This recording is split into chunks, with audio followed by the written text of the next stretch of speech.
जब से आशीष और स्वाति की शादी हुई थी, वो रोजाना ही आशीष को टिफिन में तरह तरह का टेस्टी टेस्टी खाना पैक करके देती थी। आशीष भी अपने फ्रेंड सर्कल में जब लंच खोलता तो सब उसके टिफिन की बहुत तारीफ करते। यार तेरे तो मजे हैं आशीष, हैं? भाभी तुझे रोजाना नई नई डिशेस बनाकर टिफिन में पैक करके दे देती है।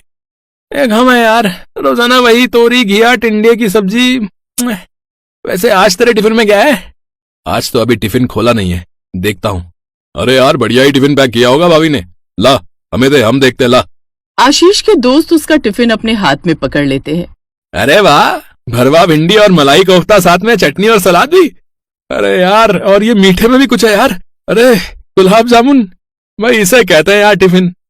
आशीष के सभी दोस्त ऐसे ही थे, हंसी मजाक करने वाले और खूब मेल मिलाप से एक दूसरे के साथ मिलजुल कर खाने पीने वाले, जैसा कि अक्सर होता है। सबने एक साथ अपने टिफिन खोल लिए और लंच करने लगे। तभी आशीष के मोबाइल पर स्वाति का मैसेज आता है, जिसमें वो आज के टिफिन के बारे में पूछ रही थी। आशीष भी प्यारा सा इमोजी बना देता है। स्वाति और आशीष के बीच बहुत प्यार था। दोनों की 6 महीने पहले ही लव मैरिज हुई थी। घर में भी सब स्वाति को बहुत प्यार करते थे। स्वाति ने शादी के बाद सबके दिलों में अपनी एक अलग जगह बना ली थी। आज तुमने राजमा चावल बहुत ही अच्छे बनाए थे बहू। तुम्हारे हाथों में खाना बनाने की अद्भुत कला है। ये बात तो मैं भी कहूंगा स्वाति, तुम नहीं जानती हो, तुम्हारे टिफिन की मेरे ऑफिस में सारे फ्रेंड्स बहुत तारीफ करते हैं। सचमुच तुम खाना बहुत टेस्टी बनाती हो। Thank you Ashish ji, thank you माँ जी। बस तुम दोनों के बीच ऐसे ही प्यार हमेशा बना रहे। मैं तो भगवान से यही मांगती हूँ, मेरे बच्चों को किसी की नजर ना लगे। आशीष बेटा, मुझे वापस लौटने में 1 महीना लगेगा। तुम दोनों पीछे से सब संभाल लोगे ना? हाँ माँ, आप यहाँ की चिंता मत करो। आप आराम से मौसी जी के घर पर रहो। इस समय उन्हें आपकी ज्यादा जरूरत है। वैसे उनके घुटनों का ऑपरेशन कब है? परसों का बता रही थी, डॉक्टर ने अपॉइंटमेंट दिया है, इसलिए तो कल जा रही हूँ। स्वाति आ गई है तो मुझे यहाँ की भी चिंता नहीं रहती, वरना मेरा भी जाना कहाँ ही हो पाता। अगले दिन आशीष की मम्मी 1 महीने के लिए अपनी बहन के घर रहने चली जाती है। एक दिन रोजाना की तरह ही आशीष ने ऑफिस में अपना टिफिन खोला ही था कि तभी एक लड़की ने अचानक आकर उसे चौंका दिया। हाय आशीष, कैसे हो? चौंका दिया ना मैंने? टीना, तुम और यहाँ मेरे ऑफिस में? मेरी यहाँ जॉब लग गई है। मुझे पता था कि तुम यहाँ काम करते हो, इसलिए तुम्हारा पीछा करते करते मैं भी यहाँ आ गई। तुम्हारी मजाक करने की आदत अभी नहीं गई। वैसे सच कहूं तो तुम्हें अचानक इतने समय बाद देखकर मुझे बहुत अच्छा लग रहा है। आओ बैठो ना, मैं बस लंच करने ही लगा था।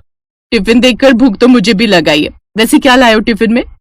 अरे मैडम, आशीष के टिफिन के बारे में तो कुछ मत पूछिए। जब से आशीष की शादी हुई है तब से सबसे बढ़िया टिफिन आशीष जी लेकर आता है। तुमने शादी कर ली आशीष? खैर, दिखाओ तुम्हारी टिफिन में क्या टेस्टी खाना है, मैं भी टेस्ट करके देखती हूँ। हाँ हाँ, ये लो। आशीष की शादी की बात सुनते ही टीना जल भुन जाती है। हाँ, स्वाति बहुत अच्छी है। उसके हाथ का खाना खाकर ही तुम्हें पता चल गया होगा कि वो मुझे कितना प्यार करती है। मेरी बहुत केयर करती है वो। मैं सचमुच बहुत लकी हूँ जो मुझे स्वाति जैसी वाइफ मिली। चलो, अब तो मेरी जॉब लग गई है। कभी तुम्हारे घर चलूंगी तो स्वाति से जरूर मिलूंगी। टीना आशीष को काफी सालों से प्यार करती थी, पर पिछले 4 साल से वो अपने घर दूसरे शहर में वापस चली गई थी। अब 4 साल बाद वापस आई थी। आशीष और स्वाति की मुलाकात भी 2 साल पहले ही हुई थी। टीना को आशीष का अपनी वाइफ की तारीफ करना पसंद नहीं आ रहा था। वो अभी भी आशीष को मन ही मन प्यार करती थी। वो चाहती थी कि आशीष स्वाति को छोड़कर उससे शादी कर ले, इसीलिए वो एक प्लान बनाती है। आशीष टीना को स्वाति से मिलवा चुका था। एक दिन आशीष जब ऑफिस में था तो टीना ऑफिस से जल्दी निकल गई और सीधा आशीष के घर पहुंची। टीना, तुम आओ ना। हाँ स्वाति, मुझे आना पड़ा। वो क्या है ना, मैं थोड़ी बहुत एस्ट्रोलॉजी और ज्योतिष के बारे में जानती हूँ, इसलिए मैं फेस रीडिंग भी कर लेती हूँ। पिछली बार जब आशीष ने मुझे तुमसे मिलवाया था तो मैंने तुम्हारा चेहरा पढ़ लिया था। स्वाति, आने वाले 15 दिनों के बाद तुम्हारे और आशीष के बीच में एक बहुत बड़ा झगड़ा होने वाला है, और मुझे ये कहते हुए बहुत बुरा लग रहा है कि वो झगड़ा तुम दोनों के रिश्ते को हमेशा के लिए खत्म कर सकता है, क्योंकि वो लड़ाई की बात तलाक तक पहुंच जाएगी। नहीं नहीं, ऐसा नहीं हो सकता। मैं आशीष जी से बहुत प्यार करती हूँ। कोई तो उपाय होगा जो इस अनहोनी को रोक दे। हाँ, मेरे पास एक उपाय है। अगले 15 दिनों तक तुम्हें आशीष को रोज टिफिन में पालक पनीर की सब्जी देनी होगी। उसके अलावा कोई सब्जी नहीं दोगी। अगर तुम ऐसा करती हो तो तुम्हारे और आशीष के रिश्ते में कोई दरार नहीं आएगी, सब कुछ ठीक हो जाएगा। बस तुम्हें ये उपाय किसी भी कीमत पर पूरा करना है। भले ही कोई मना क्यों ना करे, कितनी भी लड़ाई क्यों ना हो जाए, जीवन भर अलग होने से अच्छा है कुछ दिनों की लड़ाई हो जाना। और हाँ, याद रहे, मैंने तुम्हें ये सब बताया, ये बात तुम किसी से मत कहना, वरना तुम्हारी सारी मेहनत बेकार हो जाएगी। टीना ने स्वाति को बुरी तरह से डरा दिया था। टीना की ट्रिक काम कर गई और अगले दिन से स्वाति ने आशीष को टिफिन में रोजाना पालक पनीर पैक करके देना शुरू कर दिया। 1-2 दिन तक तो आशीष ने जब ऑफिस में टिफिन खोला तो सबने बहुत तारीफ की, पर धीरे धीरे जब रोजाना ही टिफिन में पालक पनीर निकलने लगा तो आशीष भी हैरान रह गया। अब तो दोस्त भी मजाक उड़ाने लगे। ओ यार, क्या बात है यार आशीष, पालक का खेत खरीद लिया है क्या भाई? क्या है ना, भाभी जी तो रोजाना ही टिफिन में पालक पनीर की सब्जी देने लगी है। अरे पालक के खेत के साथ साथ मुझे तो लगता है आशीष ने पनीर की दुकान भी खरीद ली है भाई, तभी तो रोजाना पालक पनीर बनता है। वरना भाभी जी तो तरह तरह की सब्जियां टिफिन में पैक करके दे देती थी। आशीष, इन सबको बोलने दो, पर स्वाति की यह हरकत मुझे भी अच्छी नहीं लग रही है, तुम्हें उससे बात करनी चाहिए। उस दिन आशीष ने अपने ऑफिस के दोस्तों की बात का सारा गुस्सा स्वाति पर निकाल दिया। तुम्हें क्या हो गया स्वाति? ये तुम रोज रोज टिफिन में पालक पनीर क्यों देने लगी हो? तुम कुछ और क्यों नहीं बनाती? ये सब क्या चल रहा है? वो ऐसे ही बस, और कोई सब्जी बनाने का मन ही नहीं करता। आजकल पालक अच्छी आई हुई है ना, तो मैंने सोचा। पता नहीं क्या क्या सोचती रहती हो, मुझे तो लग रहा है तुम्हारा दिमाग खराब हो गया है। मुझे कल दूसरी सब्जी बनाकर देना, वरना मैं दोपहर का खाना नहीं खाऊंगा। अगले दिन आशीष ने सोचा कि शायद स्वाति आज टिफिन में कुछ नया देगी, पर जैसे ही आशीष ने टिफिन खोला फिर से वही पालक पनीर उसने टिफिन में देखा। अब तो आशीष का चेहरा गुस्से से लाल हो गया। उसने जल्दी से टिफिन बंद किया और बैग में छुपा कर रख दिया।